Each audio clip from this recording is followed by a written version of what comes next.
What's up everybody, Eagle Firefly Gaming here, welcome back on this next Tengu video. Okay, this is just a quick video going through something that I missed in my last video. So in my last video I completely forgot about the nullification changes to the Tech 3s. Okay, so somebody mentioned it to me, I can't remember if it was in Discord or somewhere, that we needed an active module to basically escape the bubbles. I did forget about that in fairness, because obviously I've come back after the changes. So we're just going to have a look at, I've rejigged things around and I've redone the fit. So here's the fitting. Okay, so you might look at this initially and think, hang on a minute, bear with me. So basically we have changed the nullification module for a chassis optimization module. And in turn, what that basically does is that gives us an extra mid slot, and we keep the original low slot, and we also gain some agility and velocity bonuses. Okay, so we gain a bit of speed, not much, but we get a little bit. Okay, so not too worried about that. It's the extra mid slot which is going to make the difference. So on the top row, we've got rid of the salvage mod, and what we've done, we've dropped it into the cargo hold here. I did that because the CPU and power grid usage on six missile launchers was high, so I couldn't fit all of the modules on and have this running the way it is, but I've managed to jig things around and got it working. So we take the mobile depot so that we can refit in the wormhole, and we drop the salvager into the cargo bay and also the warp scrambler. Now there's two ways that you can take a look at this. So what we've done is we've changed the damage control module for a co-processing unit, because the amount of active tank that this thing has is, I don't think it's going to make that much difference. And yeah, okay, we might gain a little bit in the hull, but if we're getting down to hull in a Tech 3, we've had it anyway. So we're going to keep the afterburner, because in case we're scrammed we can still slow boat around. So then we've got the EM Shield Amplifier, which basically fixes our EM hole, and also we've got the medium EM shield reinforcer up at the top, and then we've got a solidifier which increases the shield, it reduces the duration cycle. So instead of it being 4 seconds, it actually is that right? Yeah, it's still right, yeah. So basically the duration is it 4 seconds? Oh right, it should be 5 seconds, but it's actually 4 seconds. Sorry, I got confused there. Bear with me. Then what we've done is, because of the Tech 2 variant and price, it goes over budget on CPU when you use the Tech 2 amplifiers. So we've got 2 Stalwarts in there. And 2 Stalwarts, basically, they're a 32.5% shield boost amount per module. And then obviously you've got a stacking penalty on top of that.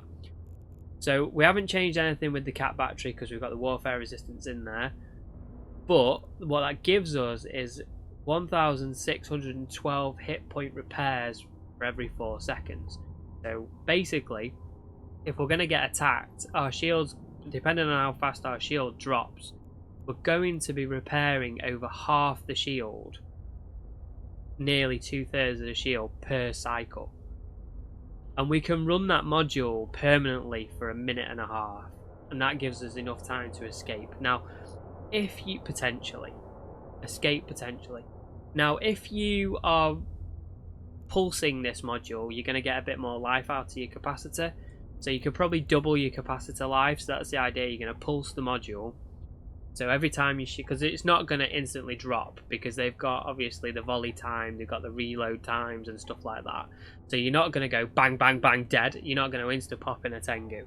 So it's going to be shield, shield, shield, shield, shield, repair. So there's well within 4 seconds of time there. So you can almost double your capacitor life if you use cap management. So you've got to be careful. Then obviously it's only 400 DPS, but then obviously with precision loaded it's lower DPS, but your damage is going to apply better on your frigates. The problem you've got here is if somebody is going to be micro warp driving around you, your missiles might not track. So that's the thing, you've got to be careful. Now if you drop one of these, and add a scrambler on, which you can because you still got your CPU buffer. So obviously you've got your scram there, which gives you an extra 1,000 meters of range, and then you're looking at 9,000 meters scram range. With that overloaded, you can go up to 11 kilometers. So if you think about it, if you get into trouble and the frigates are kiting around you, you can overheat, scram them, get the speed down, and you can overheat your afterburner towards them, turn off your overheat, and then you've got them scrammed and they're not going to get away from you. Unless they're double fit, unless they're dual prop, then you're going to get into a bit of trouble. So we are going to take this out. I promise you we're going to take this out into somewhere. I'm not sure where. We might do a low sec brawl in it first. The trouble is in a wormhole we haven't got much intel to go off, and it's a bit risky for an experimental fit. So in low sec at least we can pick our fights. It may go wrong. If we lose it, it's only 578 million. No biggie really. So that's why if you could take a 2 billion Tengu into a wormhole, however, if you do that, it's going to be harder to replace. So this is just a quick overview of how I've changed things in regards to the nullifier changes. I don't think it's a bad change. I think it's a bit of a shake-up, which I'm alright with. I don't mind a bit of a shake-up. It does ruin certain aspects of the game, whereas if I jump into a wormhole and the wormhole entrance is bubbled, I've got to fight my way through. But to be honest, we've all been asking for a bit more content and a bit more this, that and the other, and a shake-up of a change. It's not a bad change, it just means you're going to lose more ships, potentially. Or not, you're going to get into more fights, and more fights means content. So the other way around for this, the other version, okay, which I haven't done yet, I'm still working on it because it's quite a tough one to get over. But I'm almost there with it. I'm not going to post the fit here and give any spoilers out because I'm going to save that for another video.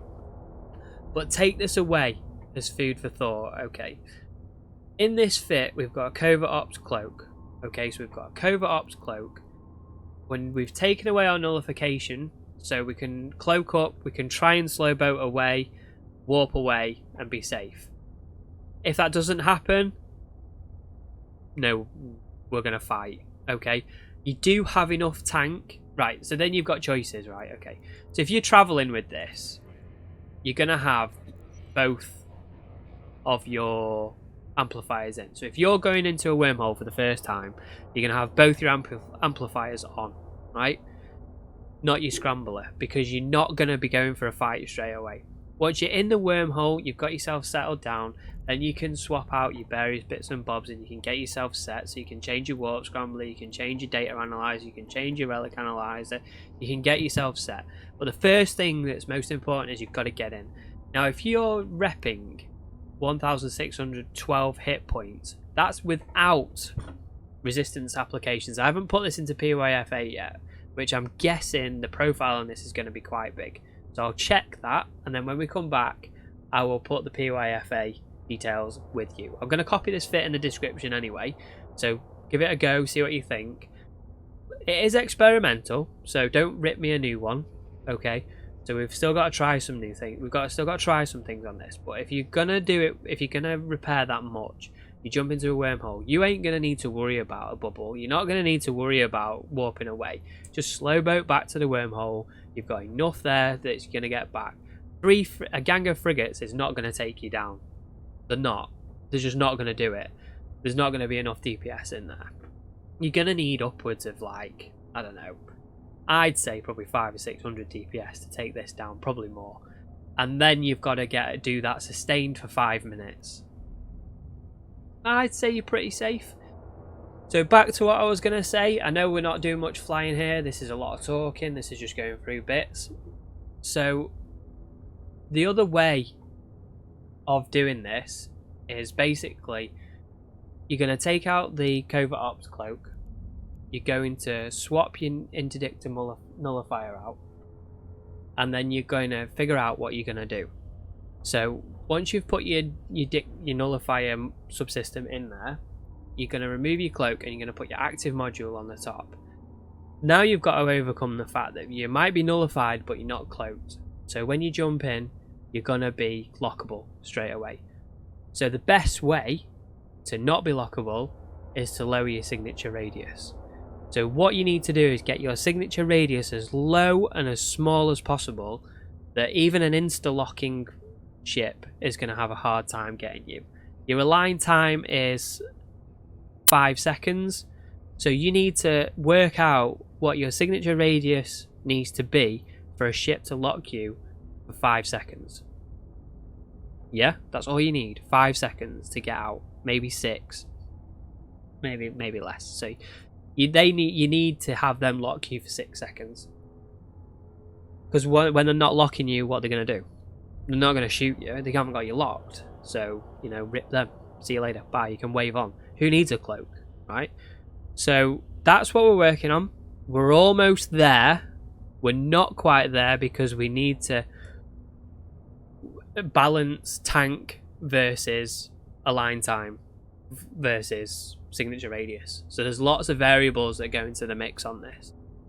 You don't really, to be fair, you don't have to worry too much about your tank for getting in, because if your signature radius is that low, you're not going to take any damage anyway, but you need that buffer there just to be sure. So I hope this has just cleared a few things up. Like I say, it's just a bit of a talking video and how I've overcome the changes that CCP put in. You have to bear in mind, be open-minded when CCP makes a change. They make a change for a reason. Okay, so drop me some comments down below, and if it's been useful, that's great. If not, then well, never mind, we'll move on to the next thing. Alright then, I'll see you soon. Keep an eye out for the next video that we're going to be dropping soon. This is just an interim video. Alright, see you in a bit. Please hit that like and subscribe button. Goodbye.